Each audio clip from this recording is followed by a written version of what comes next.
Hi, good evening and welcome to the Arena here on WoezorTV.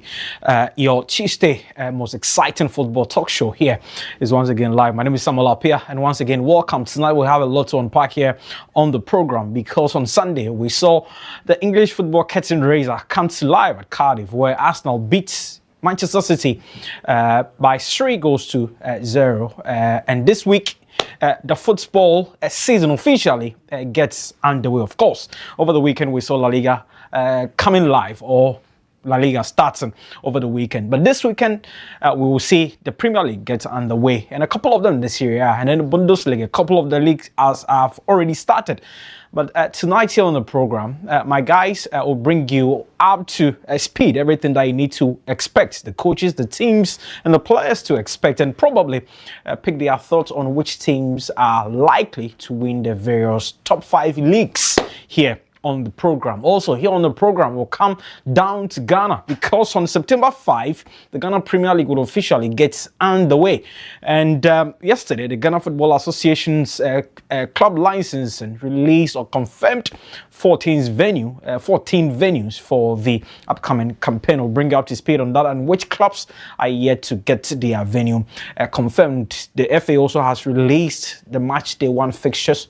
We'll share with you as well. Also on the program here, the Black Princesses have officially touched down in Poland as part of their preparation for the upcoming U20 Women's World Cup. We'll bring you what is happening at the camp of the Black Princesses as they build up to that particular tournament. And still with some national issues, if you care to know, after failing to secure an automatic qualification to the FIFA Women's World Cup next year, the Black Queens are back in town. But remember, on Thursday, they will get to discover their opponents for the first one qualifiers or the playoffs of the tournament, which gets underway in December. So all this and more coming up here on the program. But tonight, our major focus will have to be on the upcoming leagues this weekend. And so remember, the show is proudly brought to you by MyBet.Africa, always holding us down, always making it possible for us to bring you the arena here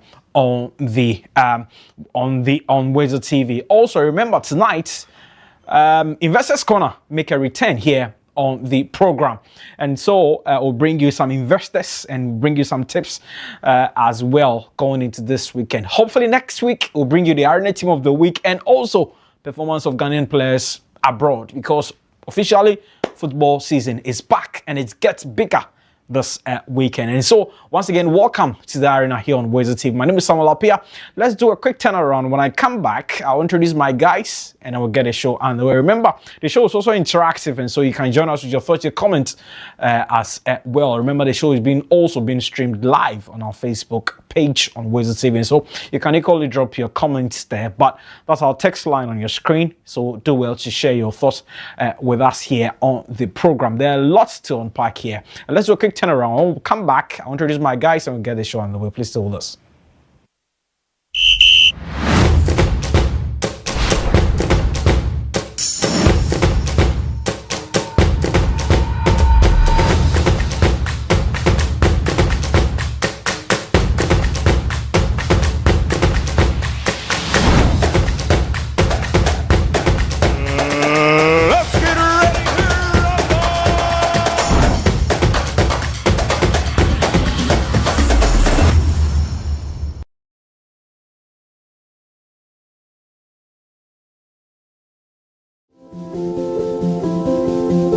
If you're watching this with your friends, you'll probably make a joke. Because you know what you feel on the inside Isn't what you want people to know. If you have to pretend to be happy, find someone you trust and tell them. if you get mad at things and you don't know why, Or have thoughts about hurting yourself. Find someone you trust and tell them. you are never alone when you share.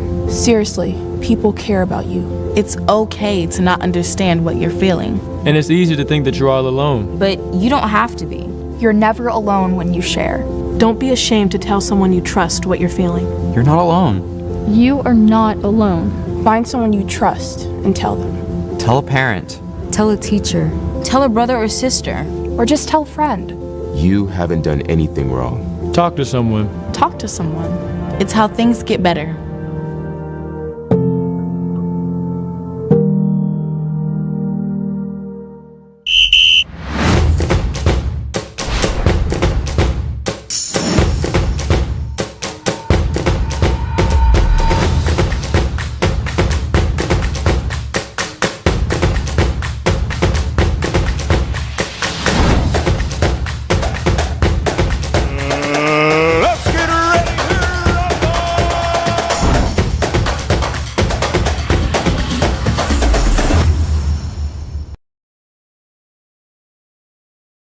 Hi, welcome back to the arena here on WoezorTV. My name is Ekow Appiah, and like I said, tonight we have a lot to unpack here on the program. And so we'd love to hear from you. If you're a Chelsea fan, Arsenal fan, United fan, Liverpool fan, we'd love to hear from you.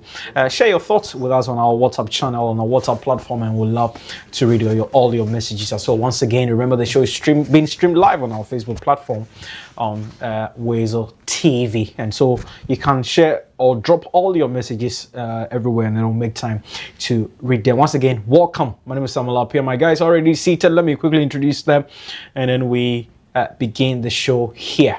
On my left-hand side, as always, is the gentleman, Wandel. Wandel always joining us. Wandel, good evening. Welcome. How are you? I'm glad to be here as always, and finally, football is back. Yes. I can't wait for the weekend.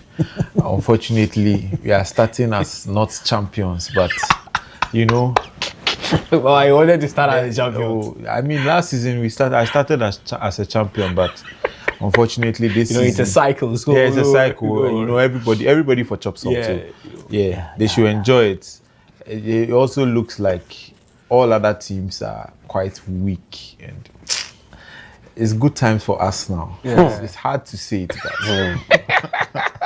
it's good times for them. So I think you have to welcome our next panelist with, you know, some form of vigor to let everybody know that he's an actual champion. Because he has been waiting for this moment for quite a long time. Yeah. Let's give that to him. But I'm just glad that football is back. Yeah, sure. That's the most important thing. So football is finally back, and we'll have a lot of time to unpack everything here tonight. The other gentleman is also seated. Mike, good evening. Welcome. How are you? Oh, I'm fine. They said I should go and look for linguists from Tom From. Yes. Yeah. Hey. Yeah. Yeah, Charlie. Hey, we do that. We should have brought him here in a palanquin, because he's on top of the world. Charlie, nothing can go wrong for them, honestly. Charlie. Today I'm sitting in my room and I'm seeing top 6 predictions, and 80% of journalists are saying Arsenal on top. So I was like, God, you have come from far. I waited for times like this. Charlie, oh God. In fact, that's how God works, isn't it? Yeah, that's how God works. Like when they say, "Be chairman also be something." It took them Liverpool how many years? 30 years, right? 30 years. Yeah. And Manchester United have gone how many years? 10 years. Then they are crying. And it's looking like it's not go like 40 years. Oh, they will speak about them. It's looking like it's not going to. But they have Carrick now. I mean, but they've started complaining already. Yeah. But what are they complaining about? Last season they had Carrick without all these new players. Yeah, of course. And they claim they beat all the big teams. The fact of the matter is that without all these new players, Carrick had more new players last season. So and that's the truth. They are scared that the manager bounce fees will be over. It's what's doing their head in, because once it's an English manager bounce, once it doesn't work, it just goes down. Don't worry. By December, no be on the level. Everybody will say so. Right. So as always, Wandel and Michael joining me to bring you the arena on WoezorTV. So like I said, football officially is back. This weekend we'll get to see a lot more action on our screens at our various homes. And let's begin this way, as always, I'll pick the initial thoughts on the Community Shield that was staged at the Principality Stadium at Cardiff, where Arsenal recorded a dominant win over Manchester City. I mean, Mike, Arsenal won, right? How disappointed were you with Manchester City? I wasn't disappointed. I think a lot of us are making too much of the performance of Manchester City. I mean, Arsenal a lot of their players were clearly in camp before the Manchester City players. And on the day, you could say that Maresca decided to go for something that most coaches will not go for, in terms of, if you look at the minutes in the preseason, Erling Haaland has played less. Elliot Anderson is just coming back from injury duty. Donnarumma came back 2 weeks before the game. Ruben Diaz, I think.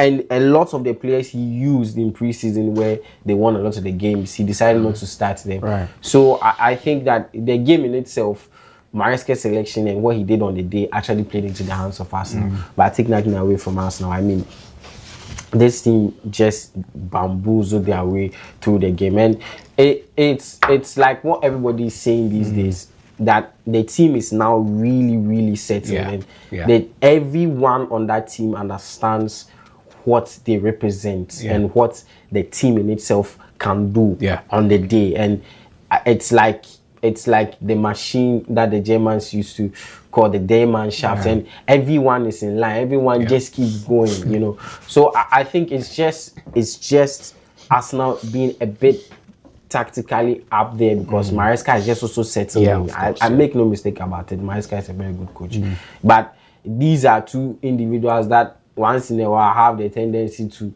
be bozo sometimes, and on the day I think it was Maresca who decided to make certain choices that didn't play well into his hands. But and even I'm hearing now that he wants to sell Nico Gonzalez. Yeah, to me, I mean, all because he wants to bring an Enzo Fernandez in. Enzo Fernandez is more of a profile like Elliot Anderson. So I just think on the day, seriously on the day, Arsenal wanted it more, looked fitter. Looked more settled in terms of tactics, and actually delivered as much as possible. I really like what I saw from Martin Odegaard, and it's like I did not enjoy his World Cup, to be very honest, because he was a bit frustrating for me, because a lot of games he took the ball 10 too much. But I think he came into this team and the team just ticked. I liked the Christos Zolis, and I liked Bruno G's first half performance. So it's just a much more settled team against a team that is now trying to figure out their way. And then you make this example about Liverpool when Arne Slot stepped in, replacing Jurgen Klopp. He did not change anything. He decided to go with what was, because that's the winning formula. You don't change what the winning formula is. But Maresca, as much of a Pep disciple as he is, they do what they believe it's right. But I think a lot of the backlash on him and the City team are far-fetched. I think they also have a good season. Maybe not title contenders. No, it has taken Mikel Arteta 6-7 years to build this team. I mean, we've seen the 10-year reign of, Pep Guardiola win 19 trophies. Now, Maresca has taken over this team. You expect him to build, but unfortunately, leaders are leaving. Key players are leaving. Michael touched on whether the Enzo Fernandez deal is going to work out. Nobody knows. Nico Gonzalez probably is going to end up playing for Newcastle United. Now Chelsea are making things very difficult for Manchester City, because they feel that they gave them a deadline and the deadline is over. They've shut down the door. The door at Manchester City. They want to stay focused and build their season. How difficult is it for Enzo Maresca in this situation? And do you think he'll be able to do the work compared to what Pep Guardiola did, based on how they performed on Sunday? The first place to begin is to take off that mindset of, do we think he can replace Pep Guardiola? Because that's a huge boot to fill. He's not in the capacity to replace Pep Guardiola like for like. If you listen to his first interview when he was appointed, he mentioned something very, very funny, and the football director Hugo Vienna also reiterated that, more of like he's coming to a system where he understands the system, and of course he admits that the void is very huge for him, but then he believes that, Hugo Vienna believes that he's the right person to replace Pep Guardiola. What a lot, or what they failed to see back then, was that Pep team of last season was a team on the decline, actually. And you finished the season, and most of the key cogs that made the Pep team work in Bernardo Silva and the likes. And now Rodri also leaving. It even makes the work harder. But then, this is the Community Shield is just a charity game. Yeah, of course. And even most people that go on to win do not really have a good season. That's something that is also there. I'm not saying Arsenal will not, but I'm just saying the 5 winners of the Community Shield who were actually defending champions of the Premier League have not won it. Okay. So it just indicates that is not a clear grounds to actually state who is going to have a good season over who is not. But when you look at the City team currently, I think there's a lot of work that has to be done in terms of that midfield has to be fixed.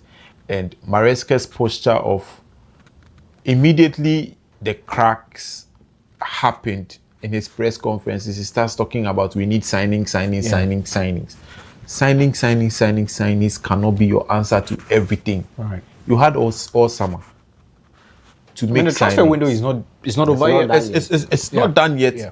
But I mean, squad planning is something that even starts before the season. Course. The season even and for someone who really didn't have a job coming into this, I expected that he should have already started. And with a report suggesting that he knew that he was going to take over. So you should have already known by this time, known the type of what he wants to deploy, how he's going to deploy the personnel, and then start working at it. But not when you spent 120 million on Elliot Anderson, you want to spend another 120 million on Enzo Fernandez. That's just two midfielders. Yeah. That doesn't fix your issues, because there are so many other issues in there that need to be fixed. How is he going to deploy Phil Foden? Is it going to be Phil Foden? Is it going to be Mamouche?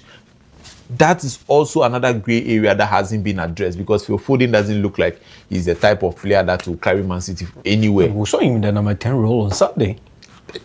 What? His first action was to lose the ball and then he conceded. Exactly. Yeah. And even in preseason, you could see that Phil Foden he can't do the number 10. He can't do the number 10. Right. He's not your Kevin De Bruyne type of player that would, or even Odegaard. So it's going to be a challenge for City, but I don't think it's something that cannot be fixed. And given City who we know them to be, I mean, I will not be surprised they just drop another. Forget, a lot of us are forgetting that City are actually putting 100 million bid for Ayub Buadi to. Yeah. So if it comes in. So imagine Buadi for 100 400. That is Anderson for 110, and then 116 for Elliot Anderson. Yeah, okay, and then they decided to go for 120. Enzo Fernandez. Their midfield is somewhere close to 300. And that's what I was just about to say. Given us, we know who City is. I will not be shocked they drop another 500 transfer kitty in just this last 2 weeks to make some signings.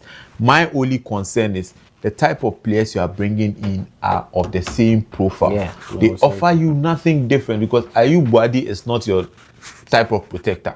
No. And given the type of play we saw him play at the World Cup, he's not the type of guy that would be hard, that type of tackler to stop transitions and all that. The EPL I don't think that is one of his traits, because we never saw that during the World Cup. Elliot Anderson, same. Enzo Fernandez, same thing. It's not going to be your sit-back DMs. And he's the type of player who doesn't even have the legs to go up and down. Those players we are talking about are players that always had players around them who did all those types of dirty jobs. You had Bruno Guimaraes, Joelinton doing those type of things that allowed Elliot Anderson at Newcastle. Now you bring him to the Nottingham Forest setup, and you had Sangare. Sangare.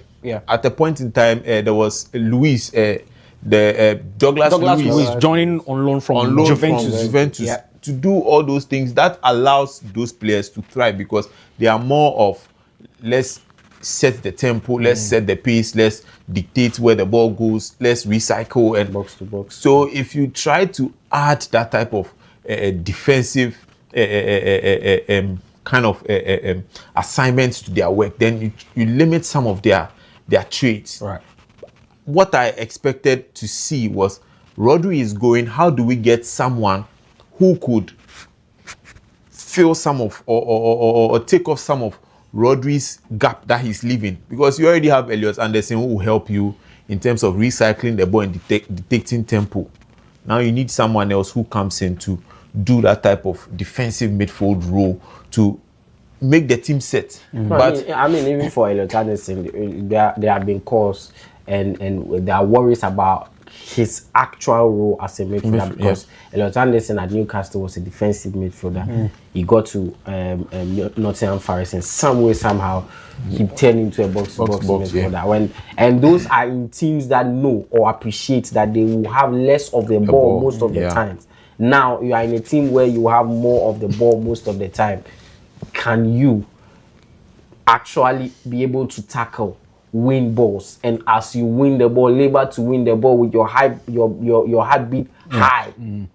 Be able to have that thinking capacity to play certain passes just like Rodri or just like whoever you want to mention. That is where the question mark, because for English fans also, they spoke about this a lot during the World Cup, that Elliot Anderson and Rice is not dynamic enough because you have two players who are doing virtually the same thing. So it is going to be the same story, I reckon, and City will have to, like Wendell is saying, probably fork out something to get more players. Right. I mean, but a very quick one before we move on, because we already getting some messages on our console talking about these three players. They've already brought in Anderson. Probably by close of this week, they will have to get. They are likely to get Ayub Boadi. I don't think that the Fernandes deal will go through. If it will go through, they will have to pay more than what Chelsea demanded earlier. Among these three players, and they are doing this because they just want to replace Rodri, and Bernardo Silva, but all these three players, are any of them, or is any of them capable of doing the job that Rodri was doing for Manchester City? One thing I've come to learn is when players of such experience and high quality leave your team, you don't go trying to find a like-for-like replacement because you will never get it. What you do is to try to see the options on the market and get someone who comes in, and then once you tweak your system, it makes it still function. Because currently there's no like-for-like replacements for Rodri anywhere, unless Thomas Partey, who I don't think has the legs anymore to do that kind of job for you. So at the end of the day, it's just a new coach. You have to set up everything afresh, get a new system that works for your players, and then find the signings. But I just don't think the signings that he's looking at are the type of players that would actually lead them to where they want to be, because you'll be very exposed, and it'll be like that similar Chelsea team that he left. Where in January, yes, you had a lot of issues in transition, because you end up keeping the ball shuffling left, right, center, middle, and then once teams get you on the break, there's no solid defensive cover. Another thing that he's not looking at, or that I feel like he has to really pay attention to, is out of his two left backs, who is he starting? Because there are two solid left backs over there. One that likes to drop into the pockets, and one that likes to be the touchline winger, sort of. Now he has to decide, because the Enzo Maresca we know of old had Cucurella and Reece James, who were always inverting. Most of the time, one inverts, one goes, one sits, one inverts. So all those decisions are things that he has to take. He has to know what exactly the game plan is going to be. Right. And based on that, maybe we'll know. But finally, on Enzo Maresca and City, Enzo Maresca has never. The only time he did have an out-and-out striker was at Leicester with Patson Daka. The numbers show that at some point in time he had to bench Patson Daka entirely. Enzo Maresca likes the type of striker that move, like the Julian Alvarez, João Pedro type. So, as an individual, how is he going to change to fit into the Haaland narrative and bring Haaland into his team? You saw him take off Haaland early on to bring in Omar Mamouche, and even throughout the preseason, Mamouche has been the type of player doing that. So how does he fit that also in there? That is, I'm just thinking he walk into the directors and tell them that probably maybe we need to move on from Erling Haaland. Now that's going to be crazy. Because he can't do that. He can't do that. He just have to find a way to play to suit him. I think that to avoid any fracas, to any friction. At this point in time, it's looking like Haaland would rather walk away from the project. He signed 9 or 12 years. It doesn't matter. Just last season or so. Yeah, I mean 9 years. Barcelona has been. There is an interest from Barcelona, Real Madrid as well. And so I mean, the most important thing, just put the table down. The numbers is what we are dealing with, because the salary he signed those 9 years on takes away from the number of clubs that can afford. I mean, if that is the case, then the only club that is probably that he's going to end up playing for has to do with Real Madrid, because Barcelona, I don't think that they can afford those wages. I don't think Madrid is going to bring in a player that is going to compete directly with Kylian Mbappe.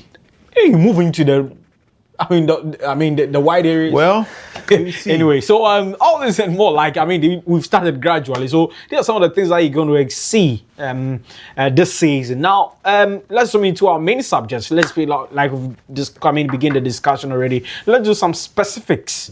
You know, I mean, Mike, I'm going to begin with you already. There are some messages coming through. So do well to share your message with us. If you're a Chelsea fan, Arsenal fan, Liverpool fan, United fan, I mean, whichever club that you support, do well to share your thoughts with us here on the program. What are expectations? Because football is finally back, and this weekend, Arsenal will travel to Coventry to take on in their opening game of the campaign. Remember, Arsenal are defending champions. Mike, talk to me about what you've seen so far from the teams, and then talk to me also about the players to watch, the coaches to watch, and then the teams to watch, and also tell me if you have been disappointed so far with some of the activities of the teams in the transfer market.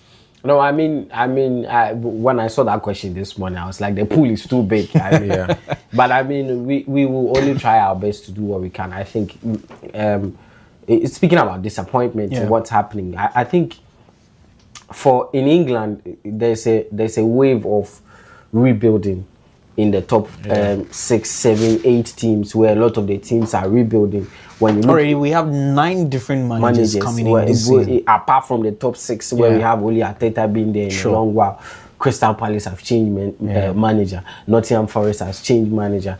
What's the name? Fulham have Newcastle as well. Newcastle have changed manager. You can talk about Nottingham Forest as well. Bournemouth, Liverpool have changed. Well, sorry to the Liverpool fans. I'm just talking about the mid. So it's in England. We are going to see a lot of surprises, especially in tactics, because a lot of them are very, very new. Pierre Saga, I'm really looking at what Pierre Saga will do at Crystal Palace. He was the Lens manager. He took PSG all the way in the league, and they were second in the league last season, in the Ligue 1 last season. But generally, like I'm saying, it's going to be a year where it will be a lot of rebuilding, lots of surprises, lots of level playing grounds or level playing field in terms of tactics. Maybe as and like I was saying earlier in the show, maybe apart from Arteta, where you know what he's going to do, a lot of even the top 6 teams are having a certain dilemma with how their players are going to play and how their teams are going to organize themselves. If I'm to run through the teams for Liverpool, when they will bear with me that it's a new coach who has not really also been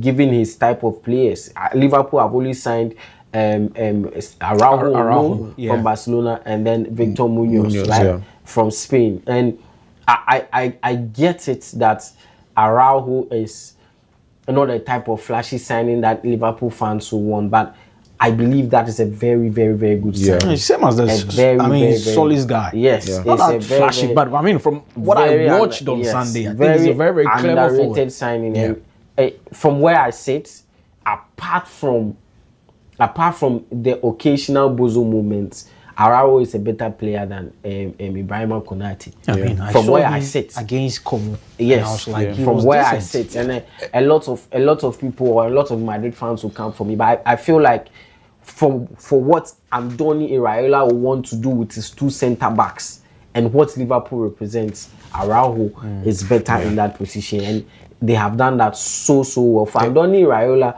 what his headache will be now is to finding what that midfield can do for him. Because you have a midfield of Gravenberch, McAllister, and then Szoboszlai.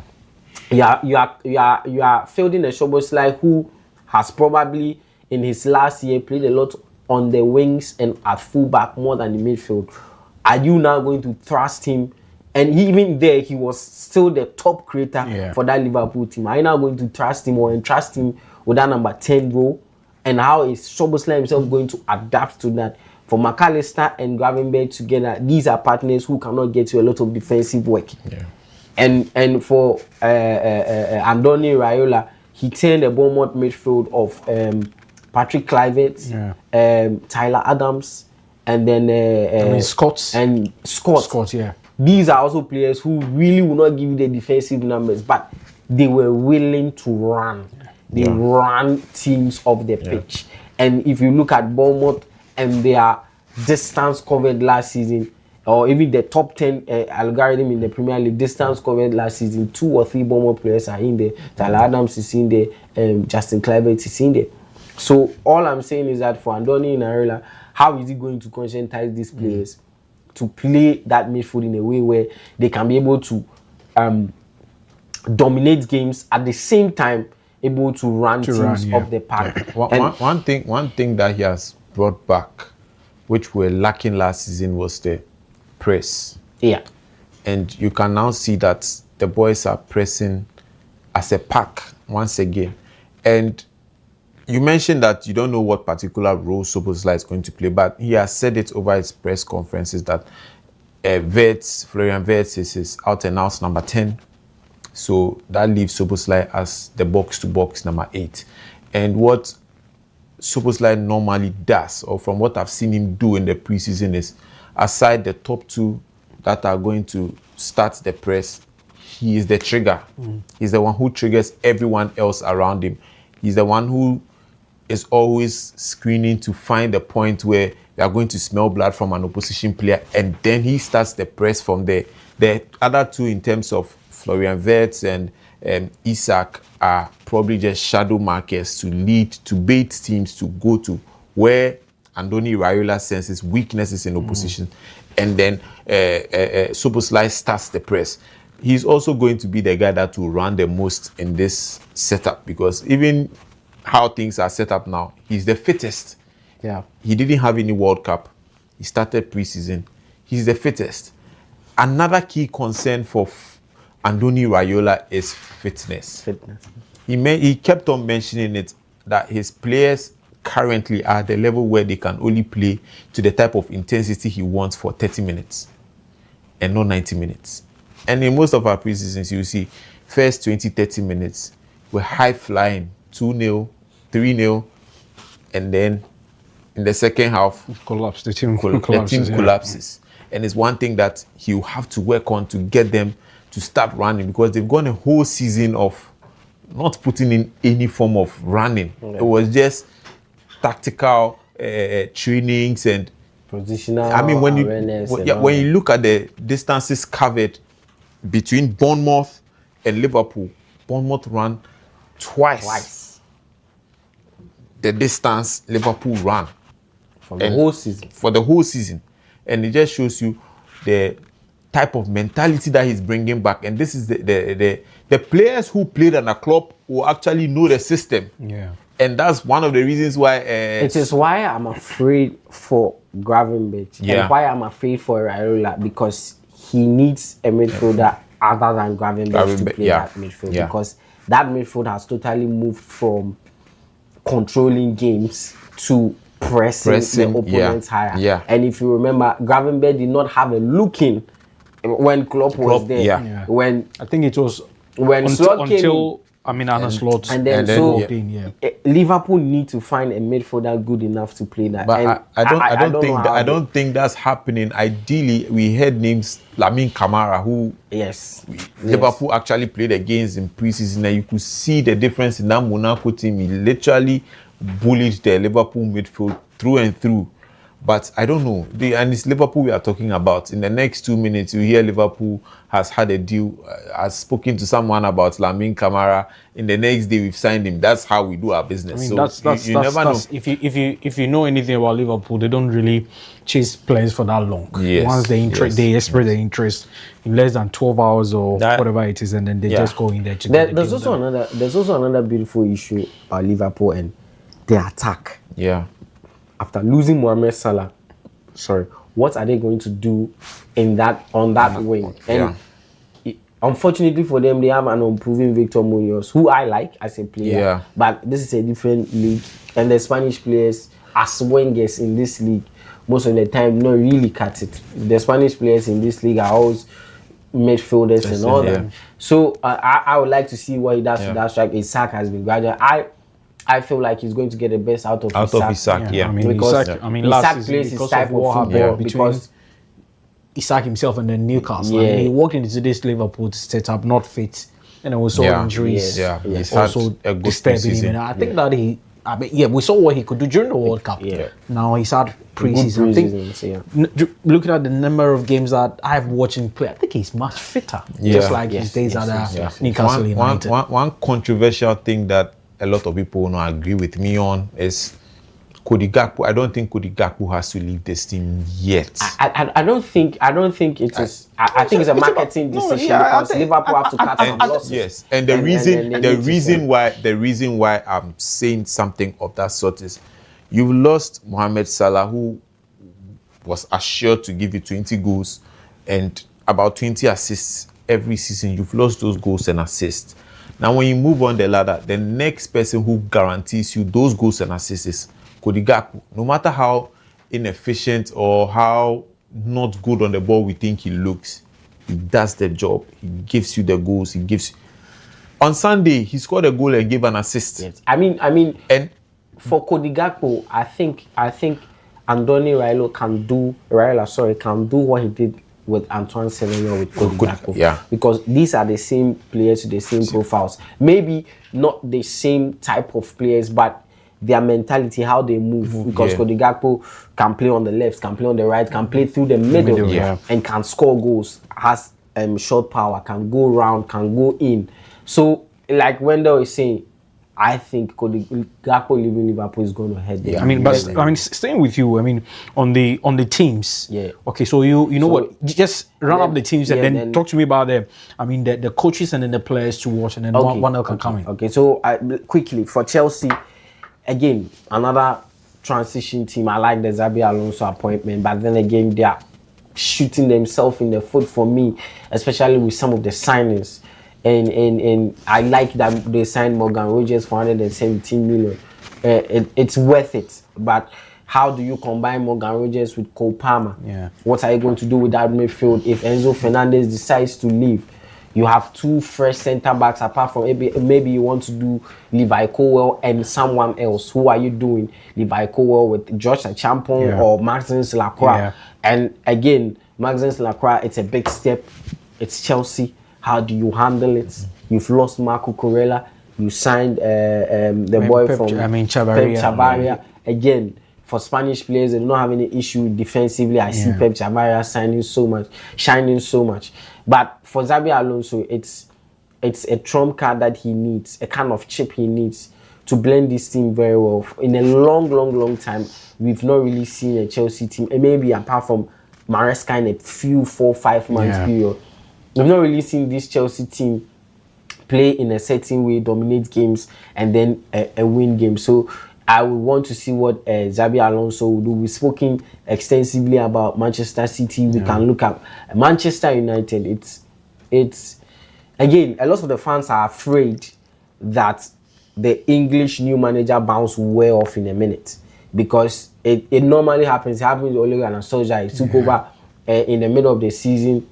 Performed incredibly. And I think he ended up being second. And then when they gave the job to him, he proceeded to a certain level after it just went down the hill. For Carrick, I don't have any issue with him. I think he managed what he had in that time, and these players love him now. But I think for Manchester United, their problem now will be what Ineos is doing. They are not signing players. And the reports around them not signing players is that Ineos is trying to be smart in the market. I'm telling you for a fact. If Arsenal with Odegaard, Eze, Rice, Zubimendi signed Bruno Guimaraes, that it will not make sense to you. I think the market is now just a way that if you don't spend, you are not going to win. No, you have to spend, and you have to spend it big. And if you want to do like Arsenal, Arsenal knew they would need someone to fill their left wing.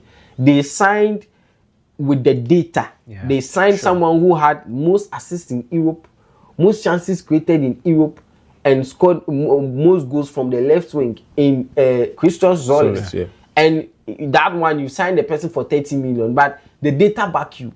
But how are you going to do that as Manchester United? They've not even shown that they can do that. So for Manchester United, Ineos have to come out and spend. It's as simple as that. I heard, I even forgot. I've heard noises about Miles Lewis Kelly. If United can do that deal, that is absolutely great. I'll be sad to see MLS go because I love the boy. I followed him since he was 16 years.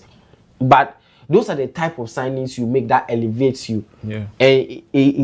Quite young, is good on the ball. This preseason, he showed that if he plays in an advanced role, he can do the job for you. Yeah. So if you sign such a it player, reminds us what we watch on Sunday. It reminded us when Zubi got tired in the middle of that last season and Arteta just slaughtered him in from April, May. Yeah, and it looks like Arsenal never missed Zubi.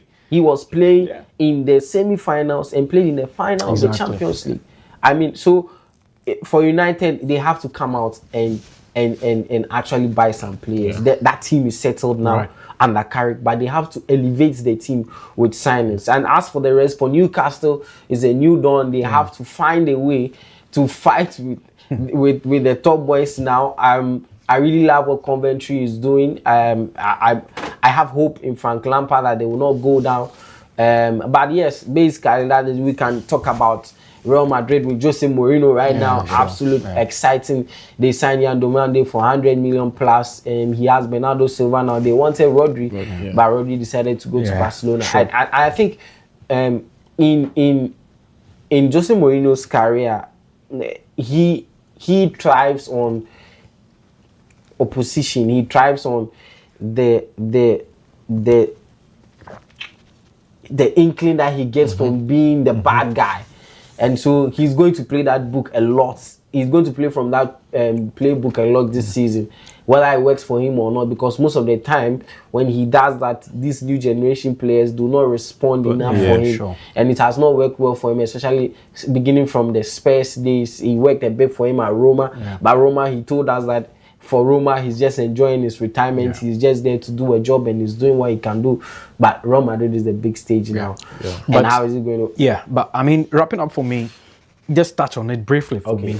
The coach that we should watch out for, and then the player that we should watch out, and then one to come in with this submission. The coach that we should watch out for, like I've already spoken about Andoni Raiola. I feel like what he's going to do with this Liverpool team, given the little that he has, and what he has actually achieved with the Bournemouth team, I'm looking forward to what he can do. Of course, maybe not title contender yet, can't pull a surprise, but he will be up there. For the player, I'm Ghanaian, and after watching that Coventry friendly against, I think it was Monaco, and watching what Caleb Yerimchi did in that friendly, I think every Ghanaian would have had a smile on their face watching that performance, because that performance was absolutely right. Mike, I'll come back to you, and then give me your top 4 teams, and then teams that are likely to also go down, and then we'll use 1 minute to scan through the rest of the league the leagues as well. We have so many messages coming through, but I'll let Wandel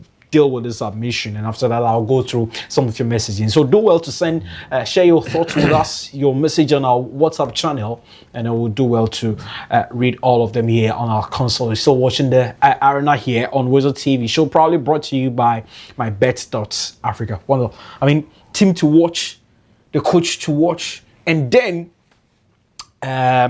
the team that you think that, or the team that you think that is really going to, perform. First off, I think I'm really interested in I'm excited at what Spurs has done in the transfer market. They brought in Fernandes, they brought in Tonali. Yeah.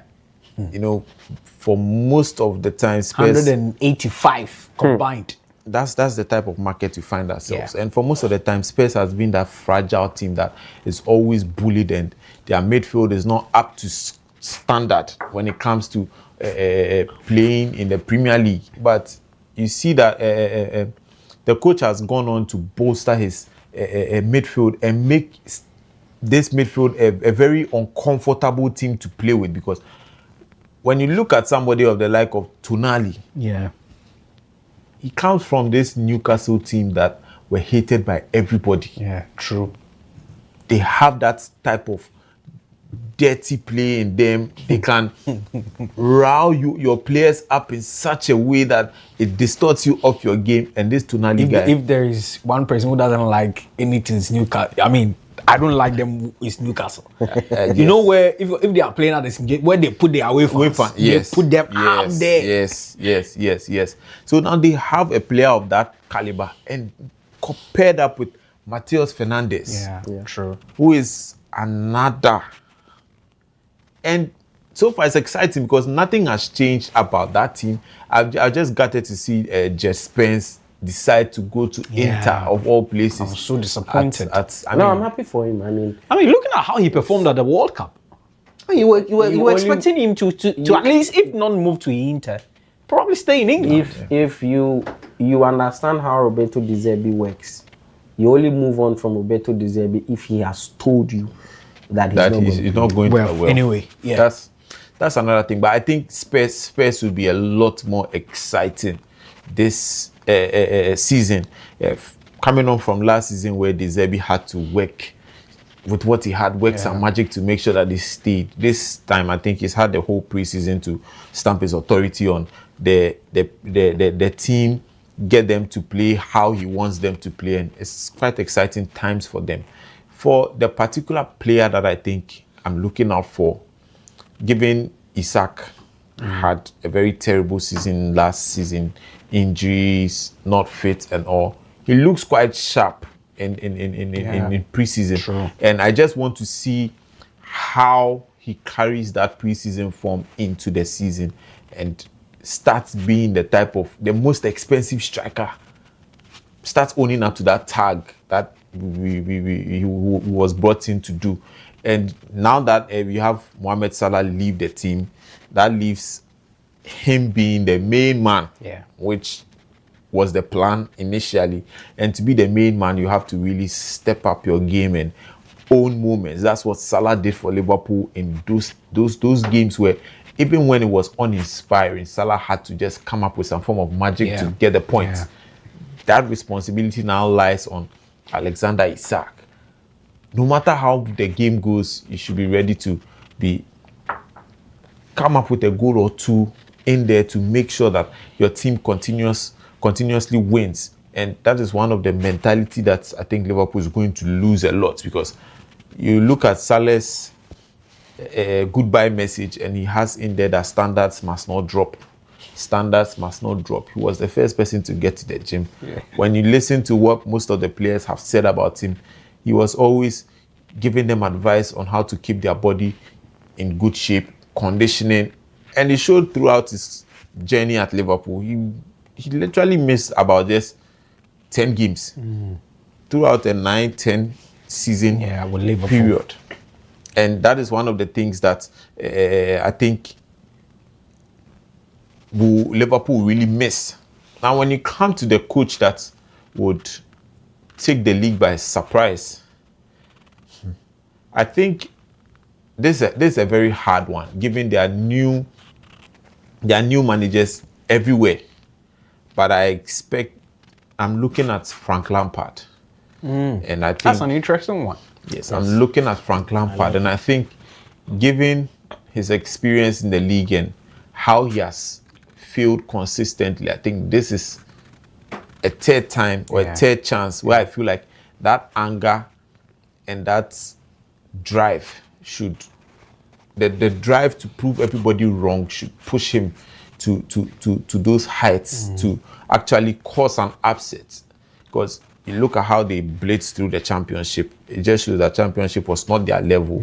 The Premier League is their level, and this even gives them a very good platform, because now most teams are in transition, even across the top 10, top 15. Not to cut you, but I do recall during the World Cup, Brendan Thomas Asante spoke to ESPN, and he mentioned something that right from the start of the championship last season, you remember they missed out on the playoffs, on the final. And then I think, according to Thomas Asante, Lampard told them that there is no way they need to miss out this time. So it has been at the back of the minds of the players that they have to come up, and they've been able. So let's patiently wait and see. But speaking about Frank Lampard, most people don't know that Frank Lampard's best period as a manager was also at Derby, where he left that job for Chelsea.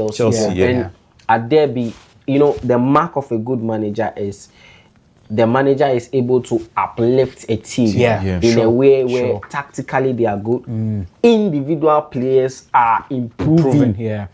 And then they are able to get results. See, what Frank Lampard has done with this Coventry team is absolutely mind-blowing. I mean, he signed Brandon Thomas Asante, or he came to meet Brandon Thomas Asante in his first few months after he was signed from West Brom. He changed him.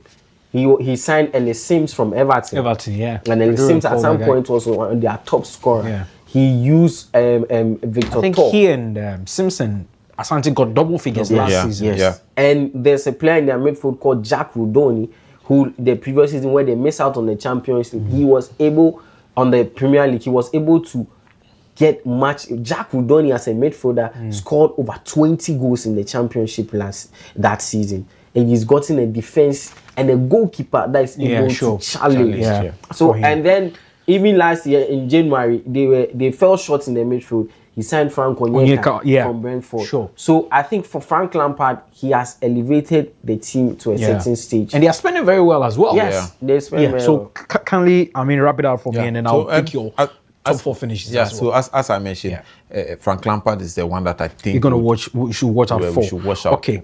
Like I said, we'll touch briefly on the other leagues. But Mike, let me begin with you, because we have a lot of messages. We'll do a break at 8 p.m. and then we'll come back and continue the program.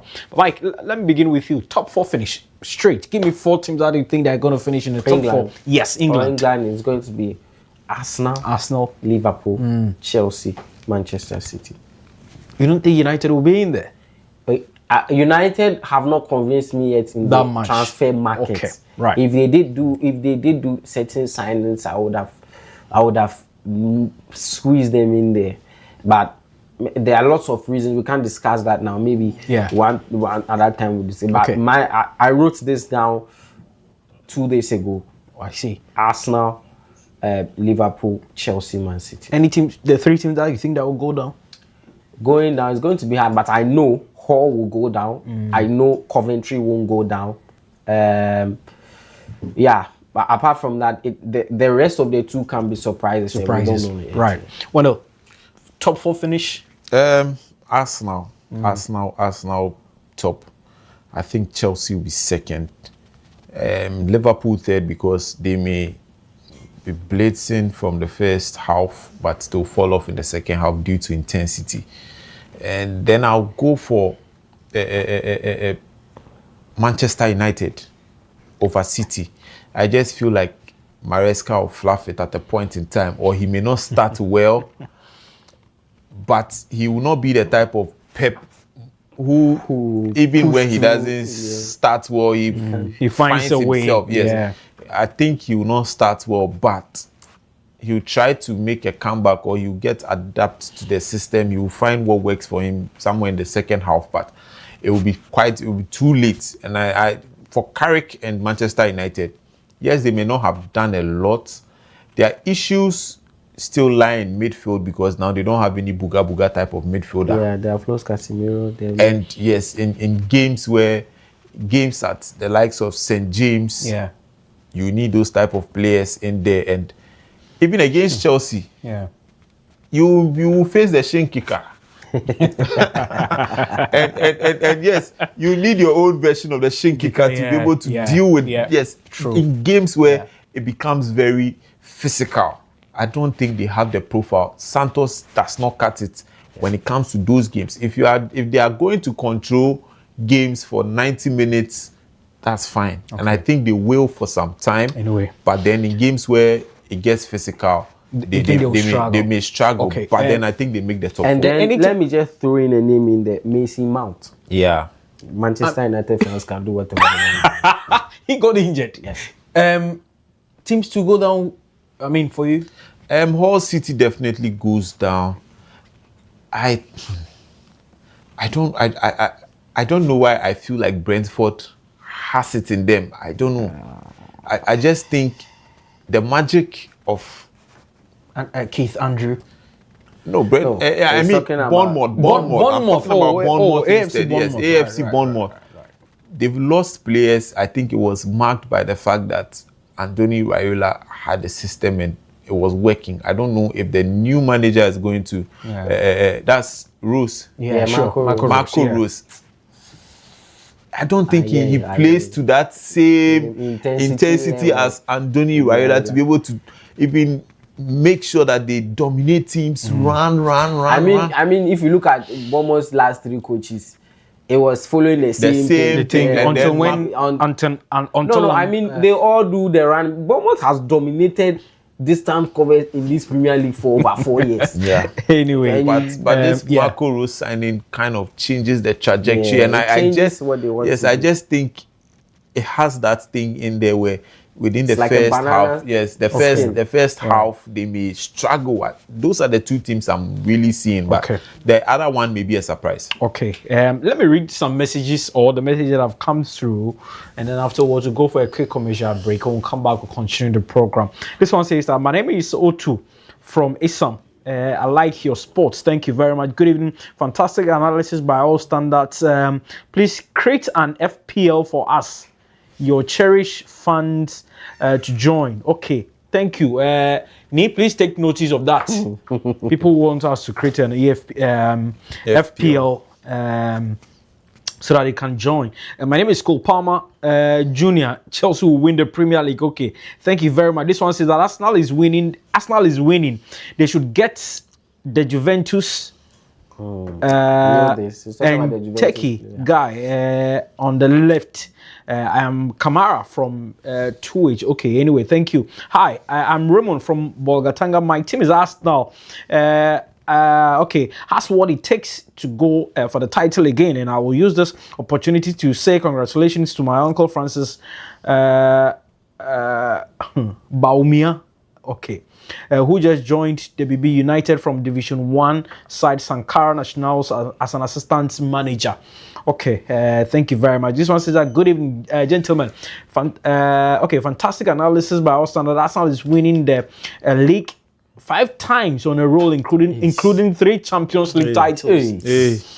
Let's forfeit, please. Yeah, okay. And he goes on to say that, he goes on to say that, please create an FPL. This one says that, okay, he's also demanding for an FPL. This is from Michael from Diaso. I am Quincy, a diehard Barcelona fan. Okay, and he goes on to say that Barca to win the Champions League this season. Okay, hi, WoezorTV. I am Prince from Sandema. Keep the fire burning, guys. Thank you very much. This one says that good evening, Arena Sports. I am Kofi Labi from Ewutu Breku. Full support of Liverpool. The league is almost starting. Yeah, I think that's what you meant to say. But Liverpool are not signing Bakola and Ibrahim. Maybe last. I don't know where I should test on that.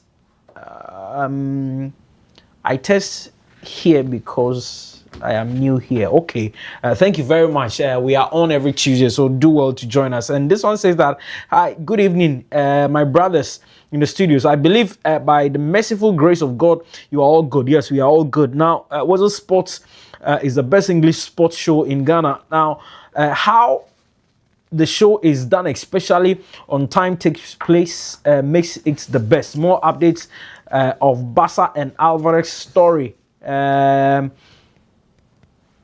This one is watching us from Sampa, okay, in the Bono region. Greetings to all of your viewers and Barcelona fans. Okay, thank you very much. This one says that good evening to the best sports crew, Brass Sami. I miss my friend Lukman so much. Okay, where is he now? Tell him Agbozume Naomi and Kiliko Anita are missing him. Wow. Hey, look, man.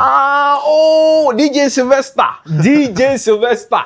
Oh, Charlie. DJ, thank you very much. Okay, but for the EPL, my heart is now with Coventry because of the Ghanaian boys. Oh, DJ is first Charlie. This guy has been following us since this league. Oh, DJ. Lukman has traveled. So, but thank you very much for keeping in touch. This one says that the final ones, and then we can go for a commercial break. This one says that good evening, the sports crew. Football is finally back. Thank God, you guys are also back after the World Cup. Yes, as for me, the Premier League will be very, very tough because there are new coaches along the line.